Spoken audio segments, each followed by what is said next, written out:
thank you all for coming. My name is Norman Field. I'm in the Department of East Asian Languages and Civilizations. And I'm really, really happy and deeply grateful in more ways than one to have Emi Koyama with us today, because she got very dramatically sick yesterday with high fever and everything, and here she is. So in that sense too, I'm really grateful to her, whatever it is, her vitality on top of everything else that's brought her to speak to us and with us today. I also want to thank our sponsors, the Committee on Japanese Studies, International Studies, and Human Rights Program, and always Lauren Sethme and Maureen Locknane and Dion Yurko for helping us physically get to this space. So today, Emi Koyama, who I think has one of the greatest titles I've ever come across, which is a multi-issue social justice worker, which I think is one that so many of us would probably be proud to bear. She's also the director of the Intersex Initiative, and in fact, if I jump ahead, that is what she'll be talking to us on Friday, this Friday, May 11th, from 12:15 to 1:30 at the Center for Gender Studies. That talk is titled Intersex at the Intersection of Queer Theory and Disability Theory. Today she'll be talking to us about transracial and international adoptions. I want to call attention right now to this remarkable array of pamphlets, writings by Emi Koyama, and she's someone who writes prolifically and really provocatively in both Japanese and English. I think she's very distinctive in that way too, the extent to which she is able to express complex and challenging positions in both languages, and the extent to which she's active, constantly active in engaging in debate, and the accessibility of the way in which she writes in those ways. So I invite you afterwards to come look at these pamphlets, and above all, buy them.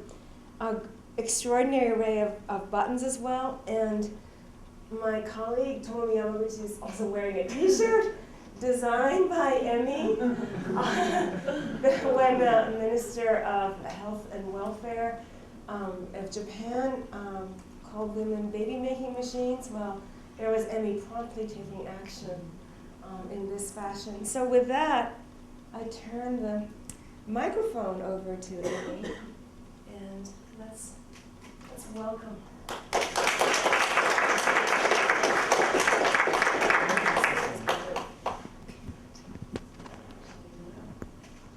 Well, thank you very much. Can you hear me? Are you guys okay in the back?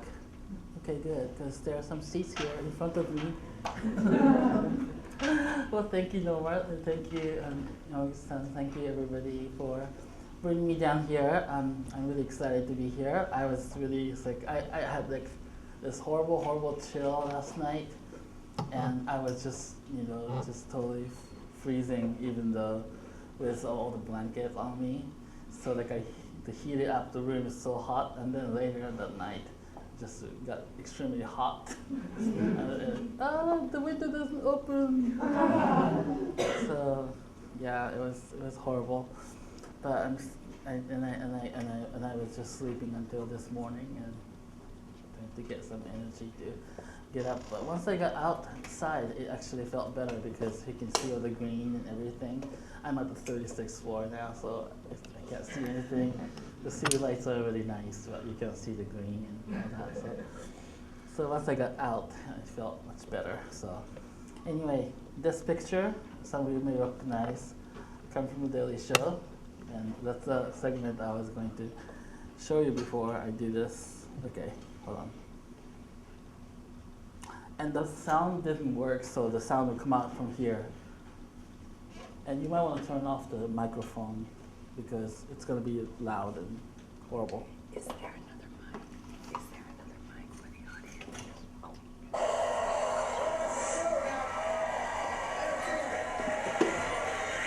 Entertainment entertains us. That's all it really should. Peter? One such trend. Brangelina's done it, so has Guy Donna. Heck, even dusty old Meg Ryan's giving it a whirl. Coming up, Hollywood's foreign baby fever. It's not malaria, it's star-studded adoptions on TBS. Totally doing star business. Babies have been a part of Hollywood for years now. But domestic babies lack that exotic edge, so the A-list has been literally raiding tombs overseas for their bundles of joy. Right, Billy? You said it, Billy. Adopted foreign babies are so hot that they're literally on fire. To get the skinny, I rode the baby train to trendy Times Square for a toddler talk with celebrity gadfly Michael Musto. Africa is the new Prada store. Hot. Celebrities love the hot new accessory. For a while it was Ugg boots, then it was limestone-studded eyelashes, and then Angelina said, "Wake up, world, it's black babies." Oh my god, I'm getting so excited talking about it. I just wish I had a baby here. Isn't that your baby over there?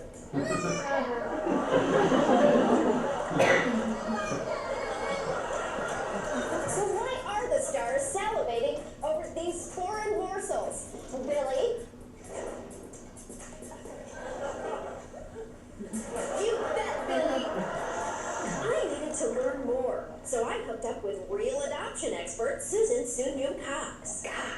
Some of the reasons that foreign-born babies are better than American babies. Well, I wouldn't exactly say it in those words, but one of the reasons that families look to international Say adoption, it using other words. I wouldn't say they're better. One of the things that we think about, I love my baby and all, but let's be honest, a white baby, talk about trying too hard. I want to name my baby Kilimanjaro. What country should I be adopting from? I would suggest, first of all, that you have to express why it is that you want to So adopt. first, pick a color in your season. For instance, I'm a summer, so I would probably want to adopt a baby from the east. Or warm spot. It was time I kicked the tires on one of these sexy new rides. Wasted sex. And she was clearly superior to the train wreck that I saw. Snap. Next, I took him for a spin, and it's true what they say. Asian babies can't. Hold on. What's happening? Okay. Oh, I see. Oh my god, it goes. Okay, hold on. I'm gonna turn off the sleeping. Okay, where is that? Where was the energy saver? Where's the energy? Oh, there. All the Mac users out there. So, what do I do? It's power adapter, right? It's connected, right?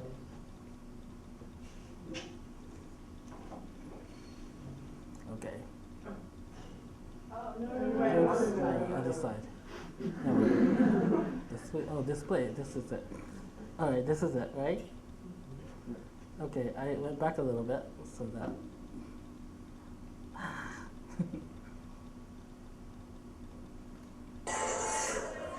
It was time I kicked the tires on one of these sexy new rides. Roasted sesame. And she was clearly superior to the train.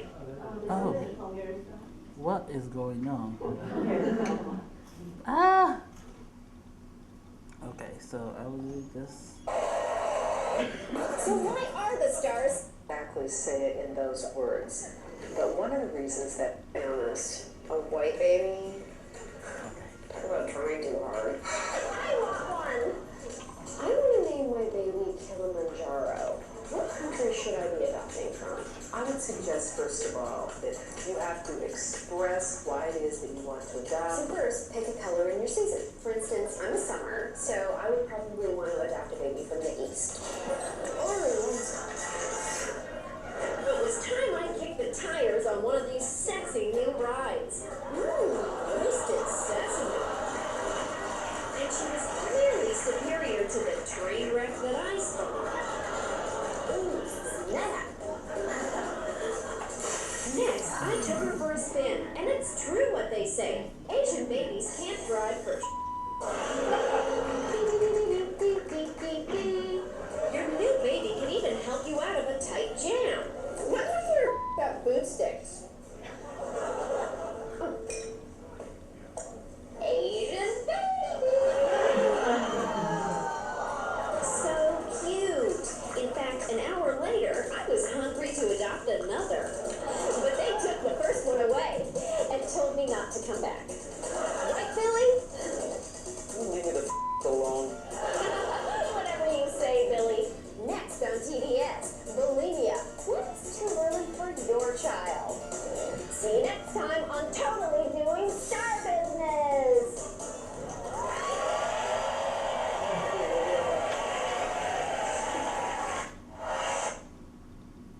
Okay, so that was a struggle, but oh well. So I just thought that was funny, so I just took this picture from that. Anyway, I'm going to talk about the transracial adoption and international adoption. When we talk about the transracial adoption, we're obviously talking about mostly the white people adopting the children of color, because white children never get adopted to the parents of color. So, and when we talk about international adoption, again, we're talking about children from Korea, China, and Asian and African countries, and Latin American countries coming to the parents in the U.S. and Europe mostly. So some of the difficulty with talking about this issue is I've listed here the glorification of parental love. That, you know, aside from the Hollywood, when it's Hollywood, it's okay to joke about it, but when it's not Hollywood, it's just like, you know, people adopting children, that there's so much focus on parental love, and that in general, just you know, between children and parents. And if you're adopting for somebody who is not even related to you, and you know, across racial boundaries, etc., that, you know, much of the focus becomes there's so much love there, and therefore it's difficult to critique what's going on. The second part talks about neutral language, so that again, as I said, you know, we're talking about the children of color, the people of color, the families of color being breaking up, and then the white families adopting the children of color, and yet because we talk about transracial adoption or international adoption, that really masks those racial patterns. The third point is, I think this is really common, the failure to question the way things are, and to put it differently, that we disconnect between what needs to happen today, what needs to happen now, versus how it got there. So that, you know, often obviously children need people to take care of them, and that if we start from the understanding that the children of color are always going to be there, who are displaced or who don't have their parents take care of them, then, you know, because of the disproportionate number of children of color who need families versus disproportionate number of white people who have the economic resources to adopt, could only lead to the answer that white people should adopt those children of color, and yet that itself needs to be questioned, that how it got there, that why do we have all those children of color in the foster system or in a situation where that they need to be adopted, versus why do we have all those disproportionate number of white people being able to adopt in the first place? So that part is and that's really common in our thinking about the social issues. So we think about, you know, on September 11, the World Trade Center was attacked. Now what do we do? How can we hold those people accountable? And yet, you know, we often don't talk about like how we got there, or even today that we talk about we can't withdraw from Iraq, because if we do that, then that means that there will be a massive civil war and it's going to be disastrous. And yet, you know, it needs to be questioned, like how do we get there, that we have to be there in the first place. That disconnect, like obviously, you know, immediately leaving Iraq and just throwing everything out is probably not a good idea. And yet the question shouldn't end there. That we need to talk about how it got there in the first place. So and what I want to emphasize is I don't want to promote the idea that adoption shouldn't happen, that international transracial adoption is a bad thing, or that it's a good thing, but to provide some of the analysis so that we are clear about what we're talking about. The false alternatives, again, this is the idea that we take things for granted, that the things are the way they are. The false alternatives, so should we save those children and place them in white families, or should we just leave them to suffer on their own? And again, that's a realistic question because we live in a society where the communities of color are disproportionately poor, and that the white families disproportionately have the resources to be able to help children. So because of that, that becomes a realistic question, and yet the question shouldn't end there. So,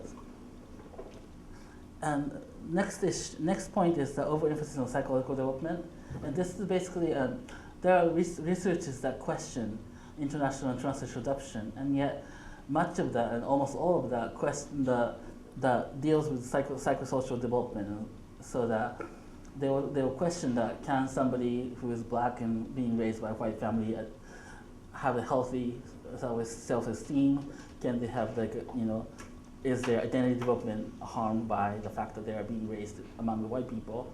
And that's an important issue. But again, that also doesn't question the larger political and economic structures that resulted in certain ways. So that, and while this is a really important research area, that I want to move beyond that and to talk about the larger political picture. And last point is that among the people who are questioning this kind of the practices, the international and domestic adoption are completely treated as separate issues. They're usually discussed in completely separate ways, and largely because the domestic transracial adoption issue is a black issue, and the international adoption issue is an Asian issue. Now that's not necessarily the case, because, in reality, because there are domestic adoption of other people of color, as well as the white children, and also there are international adoption of the African children, etc. So that, but the way that it's been politicized in the past, focused on, the international adoption was being politicized among Asian Americans, and the domestic transracial adoption has been, and especially around the Black Social Workers Association and things like that, that mostly among the black communities, as well as the Native American communities when the Indian Child Welfare Act is not really followed. So that there's lots of destruction of the Native American families and communities, so that's also an issue. But the fact is that those are treated as two separate problems, two separate social issues, and that when we do that, we really fail to see the kind of similar patterns that happens in both the international and domestic transracial adoptions. So those are some of the issues that I want to address. International adoptions. Now, and even though I talk about that, because I come from Asian American background, my focus is actually international adoption, because that's all I know more about. Although I try to get more domestic and deals with the domestic child welfare system and the welfare policies and how that impact the people's community of color.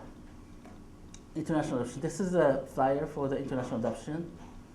It's Americans for African Adoption, actually, but it's how you can see that how the pictures themselves just really show. This is like how before and after picture. This child became so much happier in America, and etc. I think the interesting part is here: low-fee children are escorted from Africa, so that means that you don't have to go to Africa to pick up the child, which many other countries will require you to go. Like China, you have to go to China. But if you are disgusted and you don't want to go to Africa, you can still adopt. And they talk about like children tested for all those diseases, so they're not going to bring in any disease. So, and this whole like pattern, like your family is needed, and the Africa is just crying.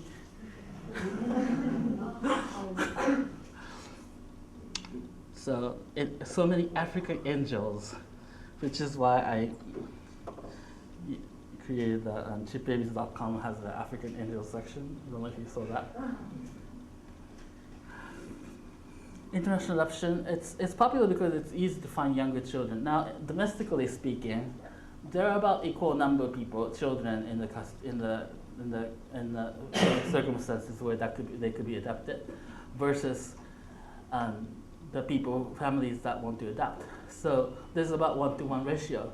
So if everybody who wanted to adopt just simply adopted, much of that population would be adopted, and they won't have to be in the foster system or in the orphanage and things like that. And yet that doesn't happen because there's so much preference especially around age and disability, that children, domestically speaking, the children above like a 3-year-old and above 5 would be very difficult to be adopted. So that even though domestically speaking, like there are lots of the number of children that needs to be adopted versus the number of people who want to adopt are about the same. There's huge backlog of people who want to adopt basically the babies. Whereas internationally, it's easier to get babies, and that depending on the states, that there are some restriction on, like, for example, queer people adopted and things like that. Also in the state custody, that there are lots of children with severe disabilities, of course, if they have separation issues, or if they were taken out because of some issues that the children may have different psychological and physical disability. So that makes it really difficult to adopt healthy infants. And if you're looking for healthy white infants, it's even further difficult. So that's why it's international adoption is really popular. That as long as you have money, that you can buy a child. The 3 phases that I've identified: the initial beginning stage from Korea in the 1950s, 60s, and then the expansion of that in the 70s and 80s. And the China is basically the huge factor that's been happening. The South Korea has been the largest country that exported largest number of children since like the 50s, and yet I think in the mid-90s, China actually came top. So this is the Hult family. This is David, but that's wrong. It's not David. It's like, what was his name? Henry or something. I'm sorry. No, Harry Hult. Harry. Okay, it's not David. If you're taking notes, it's Harry. It's this guy. So this is a fundamentalist Christian preacher that started the Hult International, which is the largest adoption agency in the world. That it does both international and domestic. It also does some of the domestic in other countries. But they read in the newspaper that after the Korean War, all the children on the left who are basically the mixed race children, and when I say mixed race, we're talking about the children of a Korean women and the American soldier, and many of those children were basically abandoned, and of course the women are also abandoned when they either they were raped, or if they were in prostitution because of economic circumstances, or because they actually had a relationship with the American soldier, and yet they were also abandoned when they left, and the soldiers came back to the U.S. And along with them, the children were also abandoned there, and a huge number of them were left in the orphanage system, which was horrible at the time. It's not to say that it's not horrible today, but it was much worse at the time. So the Hult family read that in newspaper and decided, okay, we can adopt like a bunch of kids, as you can see, and so they just converted all of their house, like kitchen and everything, and put a bunch of beds in it, and decided to adopt. And so they wrote to Congress and had the law changed within like 3 months to allow that kind of international adoption. So that's really the beginning of the international adoption in the U.S. And this came from Eugene, Oregon. and I actually went to Eugene to go to the office and had their paper and all that. They still require you to sign a statement that says that you are Christian and you raise a child in Christian faith in order to adopt, because that was a part of the adoption was that that those children are abandoned in Korea and that they are not being raised in Christianity, so that to raise them under Christianity was the main goal for him. Okay, so initially 99% of those children were the children of Korean women and American soldiers, and that many of them were adopted. Many of them were abandoned because of the war and because the U.S. soldiers who fathered them had left. And but since then, the Korean government has promoted adoption for both economic reasons and also because of the Cold War rationale, which is that, and there was like a common Cold War rationale for both the U.S. and Korea, that South Korea wanted to make sure that the U.S. would commit to defending South Korea against North Korea and China, and that the U.S. wanted to make sure that they have the Korea as a Korean basis and as a way to confront them, so confront North Korea, China, and Soviet Union. So that because of Cold War rationale, that combined with the economic rationale that South Korea could not afford to take care of all the children at the time, of course, like they have just been recently liberated from the Japanese occupation, and that they've just fought the major war. So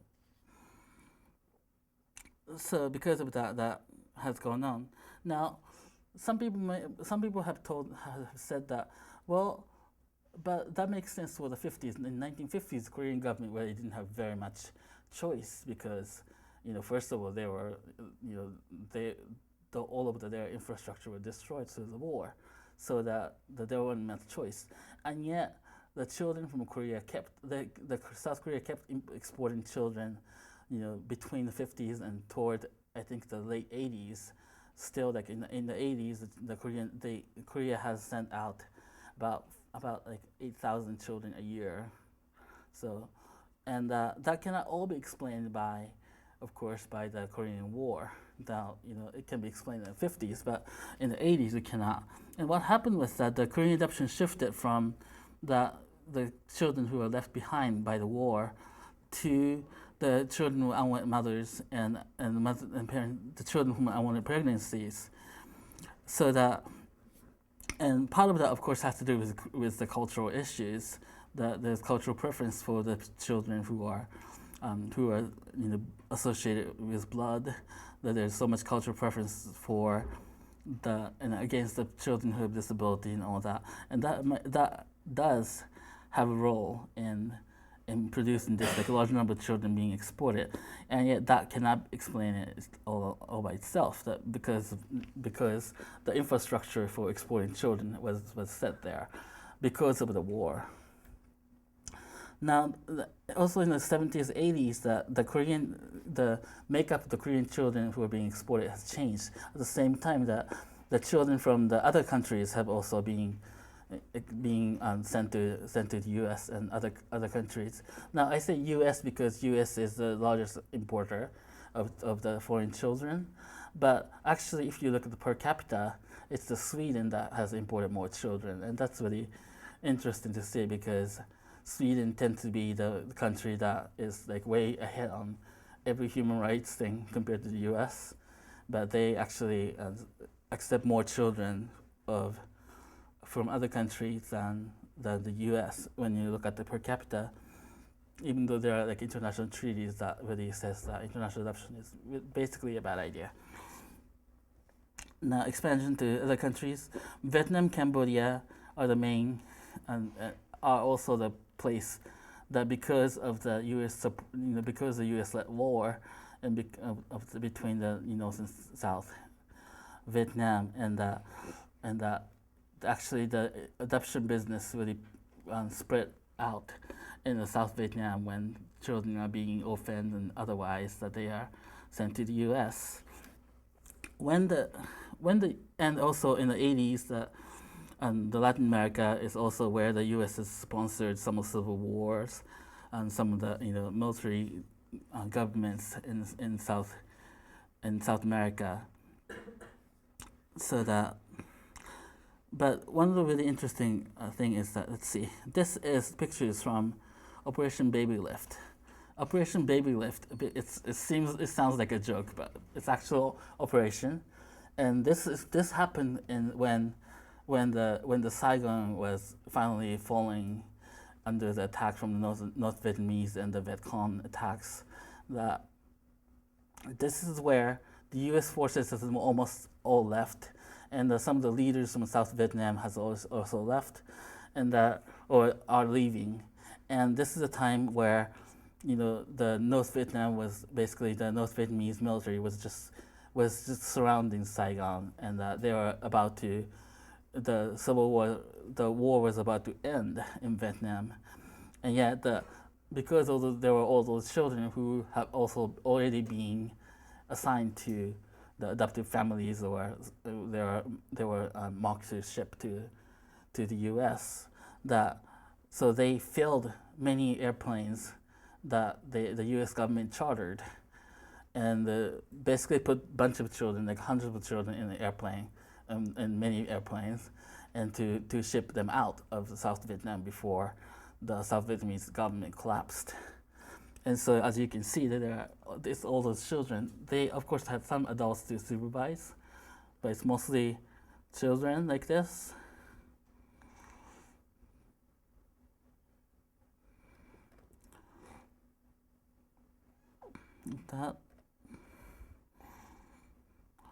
So this is like how few adults there are.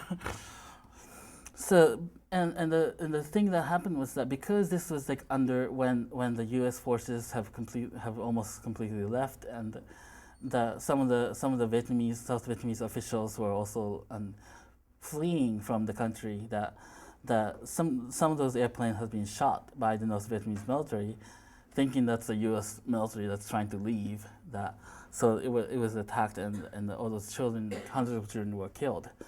And so that's the historical pictures from the Operation Baby Lift.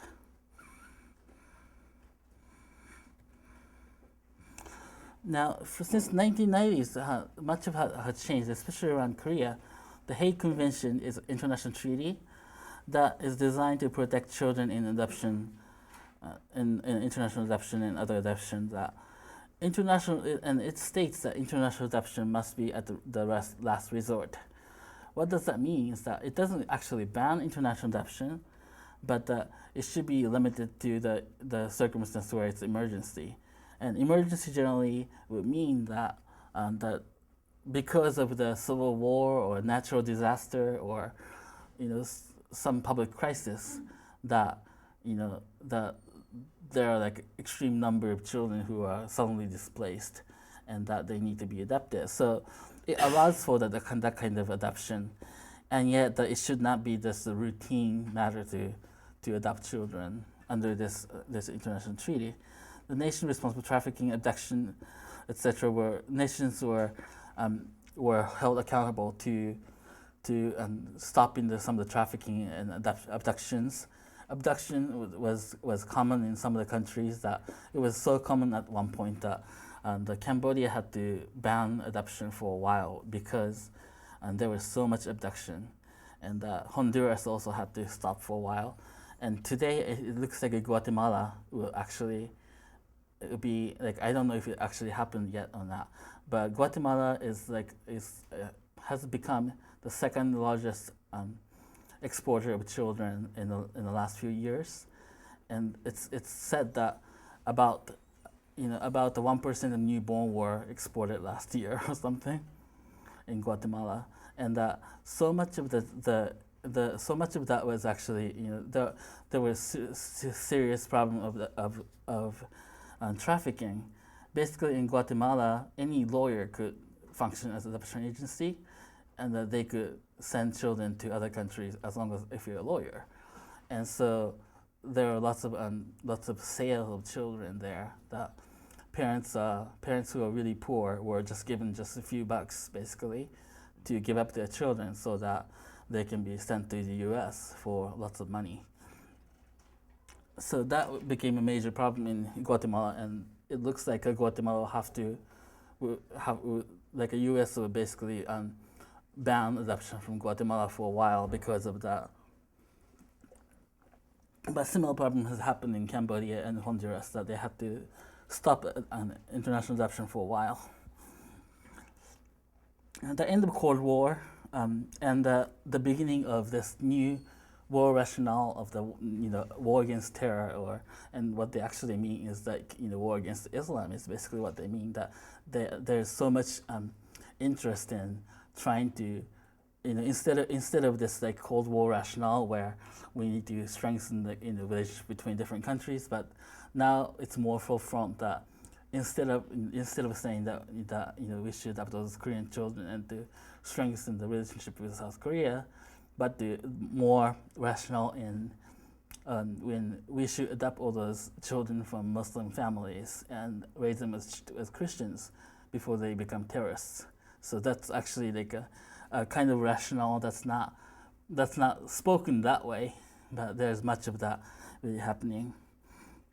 So the end of the Cold War meant that there were children from Soviet Union and Eastern Europe who were being sent to the U.S. Russia is the third country, I think the third largest country, and Bulgaria is somewhere like 6th or 7th or something like that. So there are some countries that are exporting. Ukraine is another country that sends lots of children to the U.S. China becomes the number one and displaces Korea. Because of the international convention, the Hague Convention, and because of the 1988 Olympic Games in Seoul, South Korea, that when they were preparing for the Olympic Games in 1988,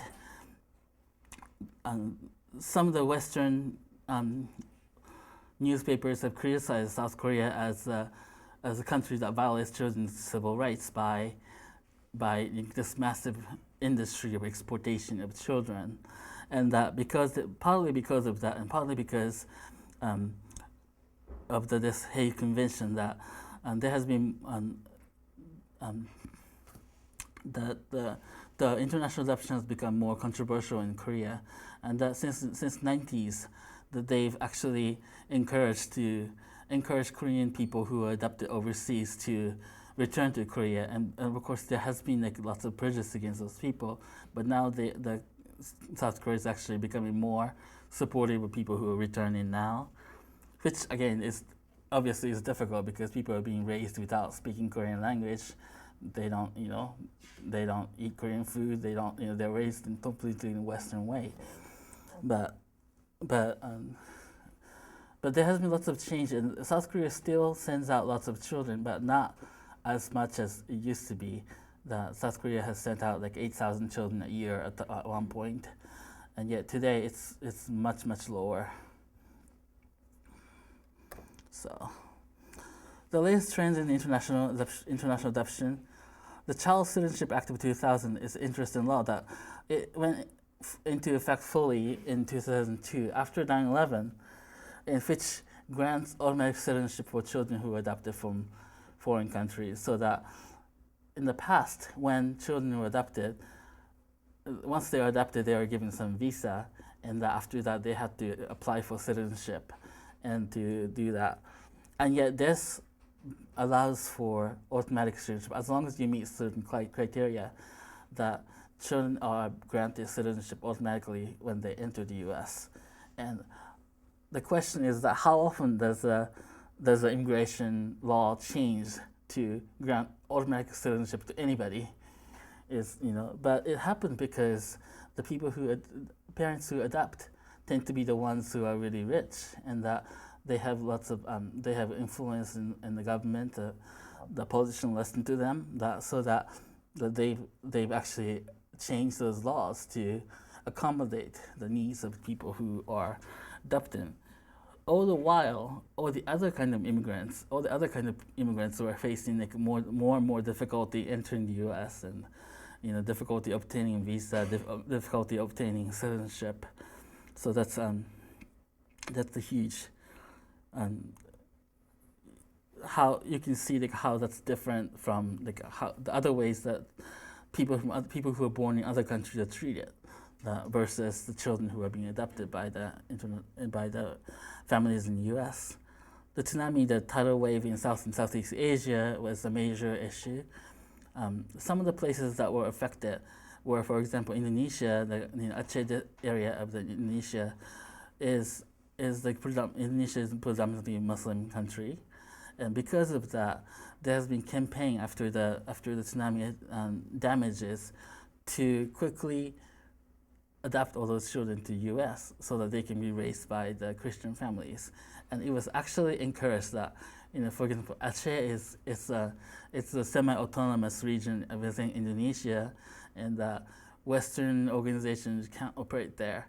But because of the tsunami, it's a natural disaster, they loosened some of the laws so that Western rescue organizations can get in and give food and everything. Exploiting that natural disaster, basically, some of the Christian organizations would try to get in and to find children who were like from the Muslim family, who were from Muslim families, to be adopted by the Christians in the West. And it was really promoted by this, both obviously they were trying to help children, but also the focus was to create a foothold and for the Christian and spreading Christianity in Indonesia, and especially in Aceh, where there was lots of restriction for the Western organizations to operate. Now that didn't happen because there was massive criticism toward it. And partly because when there was like the natural disaster like tsunami, lots of families were displaced, but they were not necessarily dead. So even though there were children who were separate from their families, and yet we didn't know that those children actually lost the families. So it just took some time to connect them back again. And because of that, the criticism was that you can't just adopt children before you know that the child is orphaned or something.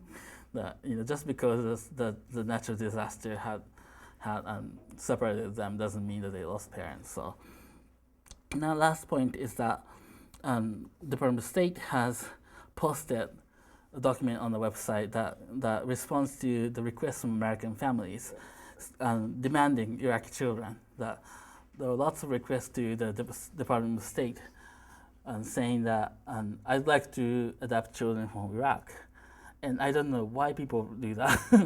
I don't know why people request that. And obviously, part of that is motivated by the fact that that of course things are destroyed in Iraq, and lives are difficult, and lots of people have died. So that must mean that lots of children are also displaced, and the things may not be good for children in Iraq, but at the same time, it seems as if that because of our experience in Korea and Vietnam and Latin America, that we now see children as like the war trophy, that is something that we win. And obviously people are not actively thinking that way, but we're acting as if children are war trophy, that demanding children from Iraq as because we beat Saddam Hussein and we won or something, mission accomplished, I guess. But which, by the way, they're not allowing Iraqi adoptions at this point, which I don't know why they would allow that, because I don't think they have the large number of orphans compared to other countries or anything, but the fact that there was huge demand for Iraqi children, the people requesting Iraqi children, is a really interesting thing. Some of the factors, cultural social practices, is often cited as the primary reason for international adoption. So people talk about, the Chinese adoption happens because of the policy of allowing only one child per family, and that there is strong preference for boys. So if the girls are born, they are abandoned, and that's why there's international adoption. Or in Korea, that in Korea, that because because the children who were born out of the marriage were considered complete, were abandoned because of the Korean cultural issues. Now there may be a, that might also play part in it, but that alone doesn't explain it, because what's happened, the children from the U.S. are also stigmatized for being born out of wedlock, and yet they're not being sent to other countries. So now, so the second factors comes in the vast economic disparity. That seems obvious that the adoption of international adoption happens mostly from the poorer country to the U.S. Now, South Korea was an exception because it had developed economically, but it started out because in the 50s because of the damage of the colonialism and the war. U.S. military involvement, again, it's a pattern that's been happening in the past. The Christianity has become, and the Cold War and post 9/11 war and terror politics, that there's the idea that we need to raise those children as Christians to save them and also to prevent them from becoming terrorists. And it's just like, is often the kind of motivation that some of the organizations have. That if you read their literature carefully, they don't. Well, they take for granted that it's to save children, but they also talk about how we need to build like a stronger international the network for the Christianity and creating the foothold of Christianity in the Muslim countries, the predominantly Muslim countries, so that, and they consider the international adoption as a part of it, that creating adoption agency, creating social service agencies to, within the countries where it's predominantly Muslim. So I move on to domestic transracial adoptions. Now there's this idea of traditional and minority adoption. Traditional adoption is non-black and minority is black. And that may be really strange because Asian children are considered to be traditional and not minority, or Latino children or Native American children.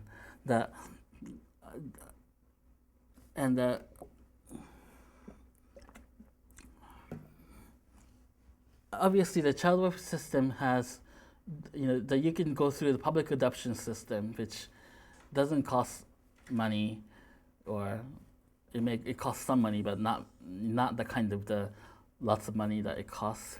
But public welfare system and public adoption system has like a huge number of children who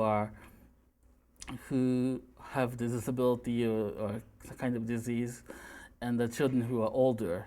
Now we don't have they don't have the many like healthy white infants, which is like a small group of people, but small number of the children who are in the system are healthy white infants, so that it's difficult to go through that. Adoption agencies, you may have like a better chance of getting what you want, and yet the cost is really high. And traditional minority adoption is actually it's presented as traditional, and it's presented as white versus black, but the reality is non-black versus black, and that's really interesting in that like Asian children are basically grouped with the white children and all that. What happens is that the minority adoptions are cheaper, so that by like $5,000 it's cheaper than traditional adoptions, so that the black children are basically cheaper, and there are less restrictions, the requirements are lower for the minority adoptions, which means that, for example, the adoption agency might have a policy about like how large your house has to be per child. So if you already have this many children and in this amount of house space, the rooms are like there are this many rooms, and if you have this many children, you cannot adopt white children, but you can still adopt black children, because black children obviously doesn't need as much space as white children do. Now, the claim that they make about this is that it's actually they're trying to make adoption accessible to the black families.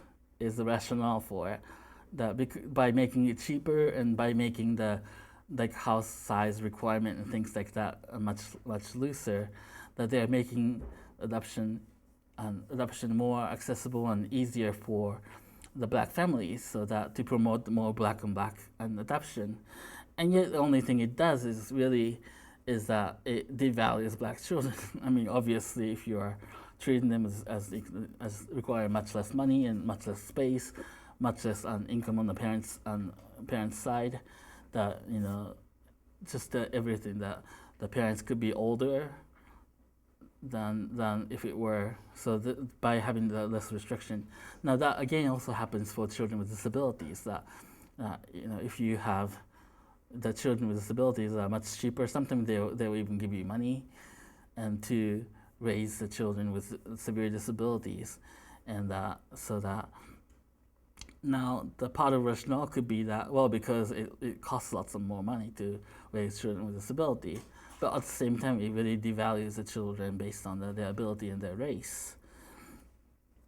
And decline welfare state. So since around the 70s, there's a steady decline of the public support for keeping the families together, so that there's much less support, and that today the majority of children of color who are being taken to the state custody are not abused, but they are, quote, neglected.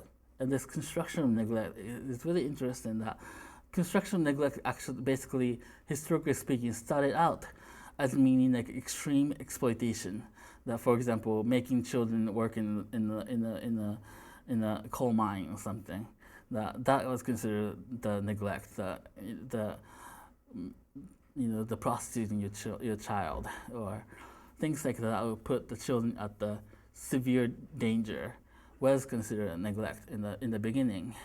And yet today, the neglect could simply mean that economic insufficiency, so that you cannot provide enough food, you can't provide the kind of medicine, you can't provide the time to be with the child. That if the parents are working several shifts of work, then they cannot stay with the child, and the child may be left at home. That's neglect. If the parents couldn't clothe the children properly, if the parents couldn't afford heat, so they were, so the house was like cold at winter, and that could be considered neglect. So the neglect traditionally meant severe exploitation, but today it means it could mean, like, obviously that still means neglect, but today it could mean the parents simply not being able to provide economically something that we believe it should be provided, and yet we have less and less support, the public's financing support for the kind of because those are issues that if there was enough food, if there was enough subsidy for energy, if there were enough, public welfare support, children wouldn't be, quote, neglected. And yet we're withdrawing the money from that and then putting more and more money into, like, there was a new adoption law in the 2002, I think, and the more money for finding foster families and compensating them, and also finding adoptive families and compensating them, and the finding part has cost lots of money, and also to provide lots of tax credit for people who adopt, so that instead of funding the services that would help the families stay together, we're now funding the tax credit, which is thousands of dollars for the upper middle class and upper class people to adopt.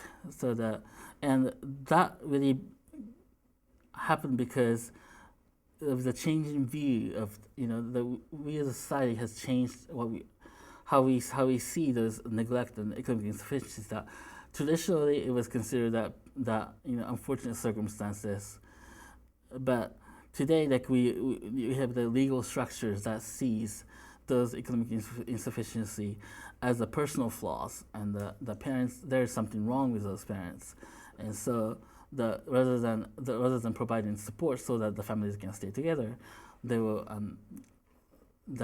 take the child away from these families, and then give tax credit to people who are wealthy enough to adopt. Now, tax credit sounds like it's like a less than giving money, but tax credit is still government money being spent. Some of the new trends of the 2003, the tax incentive for upper middle class families to adopt took place in 2003. But another thing that happens with this is that the Multi-Ethnic Displacement Act was a part of the Child Adoption Promotion Act, and that basically prohibits use of race as a factor in adoption if they receive public financing, so that adoption agencies or that they'll prohibit the policies to try to adopt the families and the children of color into their own race, basically, but to make it more the colorblind in terms of adopting children into different families. Now, second point is this is really severe problem. The federal bonuses, there are federal government bonuses to different states that promote adoption, so that if the state has this child that a family that may need support, but if the state pays for something to help the families stay together, then state doesn't get any money. But if the state takes the child away and have the child adopted to another family, then the state actually receives money from federal government. So there's like a strange incentive set for the state. It's more state of interest to take more children out and have them adopted rather than providing some public support so that the families of color can keep their children in their family. Now, the last part is anti-abortion movement. As I said in the beginning, that because there's about equal number of people who are equal number of children who could be adopted versus the families that want to adopt, but because of the age gap, that it's really age gap, and because of the preference around disability and race, that it's very difficult. That even though there are equal numbers, but there's long wait lists for people who want to adopt healthy white infants. So how can we increase the supply of healthy white infants? Well, if we ban abortion among white communities, that would do.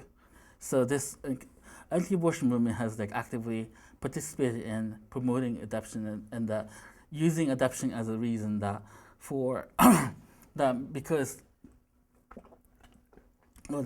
using adoption as an alternative to abortion, and what they aim for is that today many of the children are in adoptable circumstances who are too old to be adopted. But if we can make adoption an alternative to abortion, then we get a huge supply of children who are basically infants, and many of them very healthy infants who are, whether they're white or not, but still healthy infants. So that because they're in a heavy demand, that they're seeing abortion, the anti-abortion movement is seeing that's the way they will fit in. That prohibiting abortion or making it unavailable to people as a way to increase supply of children, healthy children into the adoption market. What's wrong with this picture? About this picture? Did you see this at the beginning? So there's today's specials, healthy white infants. If you click on healthy white infants, it's always out of stock. And the domestic ethnic, Oriental imports, and this is the Oriental imports part, and African angels, South American treasures, and Canadian. And underneath there, the bestsellers, bargain babies, alternative families, shop by age, used and refurbished, and slightly imperfect. I just made this up. Obviously, this is not real, but it's scary enough. It's almost real. There's no website that tells children like this. Yeah, this is not real. So, and there's actually on eBay, you can't sell children on eBay, right? Because it's a human body and eBay prohibits that. But there are lots of, if you search for adoption in eBay, there are lots of like auctions for fundraising for adoption, so that we're adopting our 5th Korean baby and and for that I'm trying to get money for that by selling this recipe of Korean food and things like that. You see lots of that, and you can that's almost like you trying to buy children on eBay, although they're not buying children on eBay, but they're raising money to buy children on eBay. So anyway, it's crazy. But so psychodevelopmental concerns like psychosocial issues, identity development, confusion, isolation, and obviously, if you're raised in the middle of Iowa, and if you're a child of color in a white family in the middle of Iowa, that I have nothing against Iowa, by the way. I'm from Missouri. I'm from Missouri, and I say that to prove it. Yeah. And so there's lots of issues around isolation. The people, children being raised as white, so that they try to adapt to that kind of white identity, and that not quite working. So that's often an issue. Attachment issues, of course, any kind of adoption involves attachment issues, but especially so if you don't have people around you who look like you at all. And abuse and exploitation. Well, before that, parents felt in cultural exposure, so lots of parents feel that they need to expose children to the culture of their child, but the parents are often ignorant about the culture, so that they have a Chinese children and they take them to like some Japanese something to, thinking that's like exposing to their culture, or that they just accept some of the caricature of the culture for the child, that is really scary. I go to important where I live. I go to the taiko performance. They have this really acrobatic taiko performance. There's Portland taiko, which is their stuff is really great. But I see so many children, like Asian children, with their white parents, and I don't know, like it's. I mean, it's obviously better than people who are not even concerned about exposing children to their culture, and yet because the parents end up filtering it, and that really creates a different dynamic in it, and obviously the majority of parents, families, and people here would not know that much about the cultures, the Korean culture, Chinese culture, that they end up like providing this kind of caricature of that culture.